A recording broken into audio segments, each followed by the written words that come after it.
and every year I try again and go, oh crap, I still can't get rid of the yellow. So I'm sorry about the yellow. Think of a t-test. A t-test, an independent sample t-test just compares two means. Well, if those means are multivariate, that says H naught mu1 equals mu2, 1 and 2 maybe, I don't know. Then that test, the two-sample t-test generalizes to something called Hotelling's t-squared statistic. And by the way, Hotelling founded the Department of Statistics at the University of North Carolina, where I was a graduate student, and he has a street named after him. So is my goal in life to have a street named after me? I don't think so. But it is kind of cool that the founding members of the departments have these little streets named after them. Just like with one-way ANOVA, if you do one-way ANOVA with multiple means and test whether these multiple multivariate means are equal to each other, then that's called MANOVA. So if someone says they used Hotelling's t-squared, then they're just doing whether two multivariate means are equal to each other. And more than that, they're doing MANOVA. And yeah, so it's just multivariate ANOVA. And we can talk about the consequences of this. In the univariate case, the sums of squares things that you went over at some point in your life, and we've talked about a few times, the sums of squares for treatment is a number in the univariate case. It's how far apart the means are, basically, in the two or more groups. So that's xi minus x bar squared and all that ANOVA stuff. And the sum of squares for error on the bottom. So that's two numbers. But in the multivariate case, they're not numbers. The sum of squares for treatment becomes this matrix H, and the sum of squares for error becomes this matrix E. So what the heck? So if H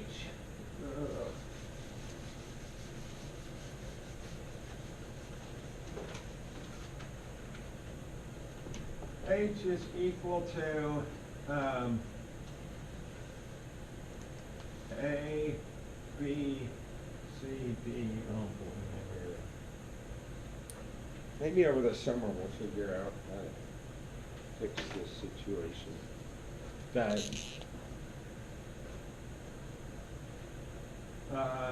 And E is equal to A, B, C, D, E, F, G, H. That's two matrices. A matrix is a collection of numbers, but that doesn't have any mathematical meaning. That's a group of numbers divided by another group of numbers. It doesn't work that way. You can't take this, it's not element-wise division, it's not anything. So this makes no mathematical sense. So there's this function, g, that transforms that into a number. And statisticians argue about how to make these matrices into a number, to make this into a number so that that thing can be compared with an F distribution with certain degrees of freedom. And so there's theoretical discussions that go on about how to do that. And there are, I think it's on the next slide. So you can't just do the same thing that you do in the univariate case. univariate case, you get a ratio of two numbers. We know that thing has an F distribution. That we want to choose this function g so that you have an F distribution. And that's not easy, turns out. So what should the function g be? You don't need to know what the function g is, except you need to know that there are four different semi-popular choices, all of which generalize the univariate case. So when we do multivariate theory, we want, in the special case of a one-dimensional mean, we want to get this answer. Because it wouldn't make any sense if we made up a new multivariate approach that doesn't get the answer that's in some sense optimal in the one-dimensional case. So it turns out that there are at least four, and probably more, generalizations of the univariate case that work.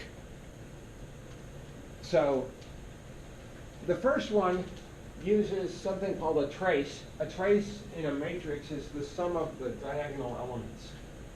The trace of this matrix is E plus H. And that makes it into a number. So that's good. Making it into a number makes it something that we can do.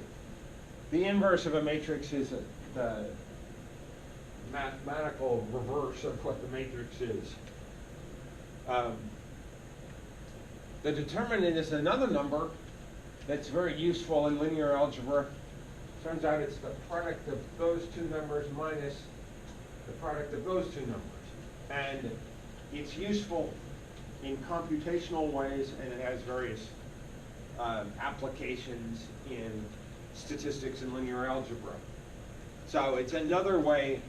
The determinant of a matrix is a single number. Turns out if matrices are the same size, you're allowed to add them up. I can add these two matrices element-wise. And so the determinant of E over the determinant of H plus E is a number divided by another number, and that makes mathematical sense. Whereas if I take off the determinant there, then it makes no sense again. It's the ratio of two matrices. And so when our students screw up their linear algebra, they do things like leave off the determinant and say E divided by H plus E is equal to something, and you go, no, that's not right. So, like in a lot of situations, no one of these is clearly the best. There is no answer to the which is best.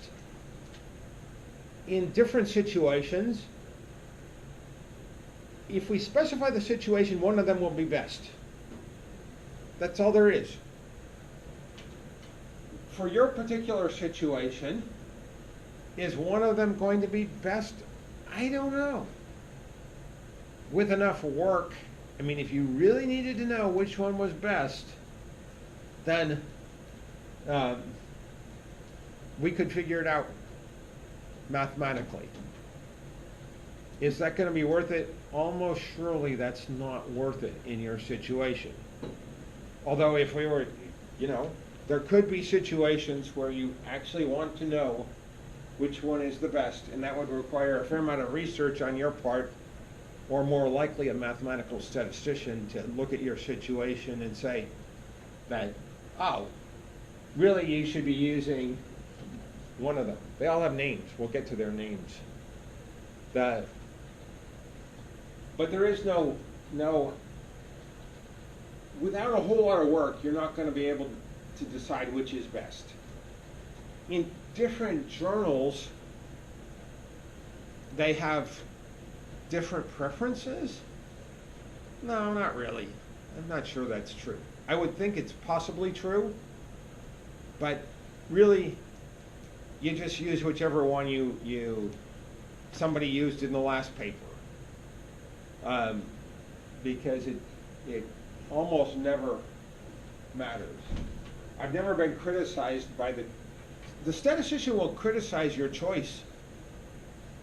If you don't do it, you're going to get nailed. but no one's going to care which one you use. And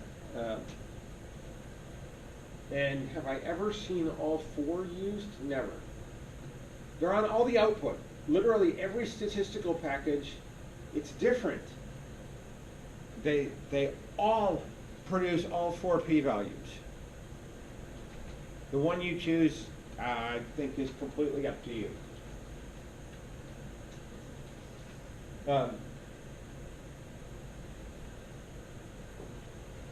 So just like with one-way ANOVA, if you get a small p-value, then the game continues. Which ones are different? Which means are different from each other? But now they're multivariate means. It also gets complicated because you typically do the univariate analysis as well. And we'll get to that. So here's the global lesson that I was talking about. You need to have a small p-value for the MANOVA so you can say that overall the groups are different from each other.